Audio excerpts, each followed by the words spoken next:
ഇന്ന് കണ്ണനും കല്യാണം എണീക്കുന്നതിലും കുറേ മുൻപൊക്കെ ഞാൻ എണീറ്റ് കുളിയും കാര്യങ്ങളൊക്കെ കഴിഞ്ഞിട്ടുണ്ടായിരുന്നു കേട്ടോ. ഞാൻ ഇത്ര നേരത്തെ എണീക്കാനായിട്ടൊരു കാരണം കൂടെ ഉണ്ട്. ഞാൻ രാത്രിയിൽ മുഴുവൻ കണ്ടിരുന്നത് മുഴുവൻ പേടിപ്പെടുത്തുന്ന സ്വപ്നങ്ങളൊക്കെ ആയിരുന്നു, മരണങ്ങളൊക്കെ ആയിരുന്നു. അപ്പോൾ അത് കണ്ടപ്പോൾ എനിക്ക് ഭയങ്കര ഒരു പേടിയൊക്കെ തോന്നി. ഞാൻ ഈ വീട്ടിൽ വന്നതിന് ശേഷം ഇതുവരെ അങ്ങനത്തെ സ്വപ്നങ്ങളൊന്നും കണ്ടിട്ടുണ്ടായിരുന്നില്ല കേട്ടോ. അപ്പോൾ ഞാൻ വേഗം നേരത്തെ എണീറ്റ് കുളിച്ച് അമ്പലത്തിൽ പോകാമെന്ന് വിചാരിച്ചു. അപ്പം എൻ്റെ ഏലസാണെങ്കിൽ ഞാൻ ഊരി വെച്ചേക്കായിരുന്നു, ഞാൻ ഇടാറില്ല. ഞാൻ ഈ ഒരു ചെറിയ മാലയാണല്ലോ ഇടാറ്, അതുമേയാണല്ലോ താലി ഇടാറുള്ളത്.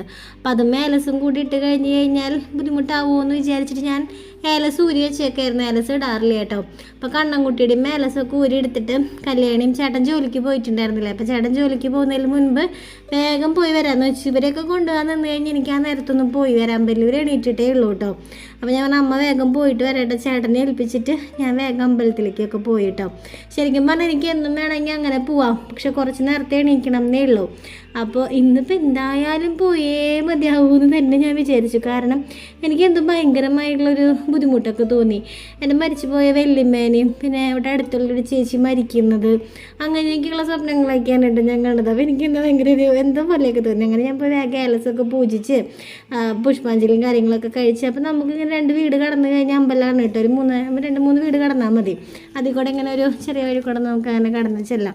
അങ്ങനെ വേഗം അമ്പലത്തിൽ നിന്ന് വീട്ടിലേക്ക് വന്നപ്പോഴും പിള്ളേർ അതുപോലെ തന്നെ കിടക്കുന്നുണ്ടാവും കേട്ടോ. കാരണം ചേട്ടൻ അവരൊന്നും ചെയ്ത് കൊടുക്കാനൊന്നും അറിയില്ലല്ലോ. കല്യാണി കുട്ടി എണീറ്റ് അമ്മാമ്മേനെ വിളിക്കലും കാര്യങ്ങളൊക്കെ ഉണ്ട്. പിന്നെ ചേലൂർക്ക് പോവാം എന്നൊക്കെ പറഞ്ഞിങ്ങനെ നിൽക്കായിരുന്നു. അപ്പോൾ അവൾ രാവിലെ തന്നെ ചേച്ചൻ അമ്മാമ്മനെയൊക്കെ വിളിച്ച് ഓരോന്നും ഇങ്ങനെ പറയുന്നുണ്ട്, ഞങ്ങൾക്ക് വരാൻ ഭയങ്കര ഇഷ്ടമാണ്, അമ്മ സമ്മതിക്കേണ്ടാണ്, അങ്ങനെയൊക്കെ പറഞ്ഞുകൊണ്ടിരിക്കുകയായിരുന്നുണ്ട്. അപ്പോൾ കണ്ണൻകുട്ടി എന്നെ വെയിറ്റ് ചെയ്ത് ഇങ്ങനെ കിടക്കുകയായിരുന്നു.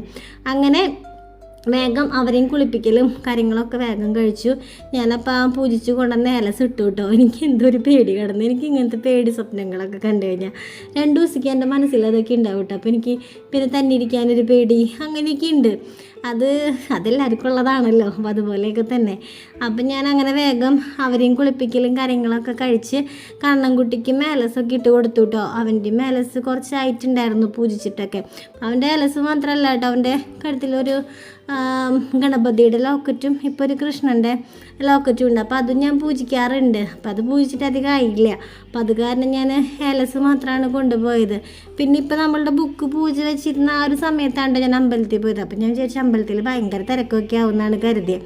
പക്ഷെ അമ്പലത്തിൽ അങ്ങനെ വലിയ തിരക്കും കാര്യങ്ങളൊന്നും ഉണ്ടായിരുന്നില്ല കേട്ടോ. ആരും ഉണ്ടായിരുന്നില്ല, 1-2 പേരേ ഉണ്ടായിരുന്നുള്ളൂ. അപ്പോൾ അത് കാരണം തന്നെ വേഗം പൂജിച്ചൊക്കെ കിട്ടിയിട്ടുണ്ടായിരുന്നു കേട്ടോ. അങ്ങനെ അമ്പലത്തിൽ നിന്ന് വന്ന ശേഷം എൻ്റെ തീരുമാനങ്ങളിലൊക്കെ ഭയങ്കര വ്യത്യാസമൊക്കെ ഉണ്ടായിട്ടോ. തലേദിവസം രാത്രി വരെ ഞാൻ ഇന്ന് ചേലൂർക്ക് വരുന്നില്ല അമ്മേ, ഇന്ന് വന്നു കഴിഞ്ഞാൽ നാളെ തിരിച്ചു പോരണ്ടേന്നൊക്കെ പറഞ്ഞ് നിൽക്കുകയായിരുന്നു. പക്ഷേ ഈ സ്വപ്നമൊക്കെ കണ്ടൊരു പേടിയൊക്കെ ആയപ്പോൾ വിചാരിച്ചേ ഒരു ചേഞ്ച് ആവശ്യമാണെന്ന് അങ്ങോട്ട്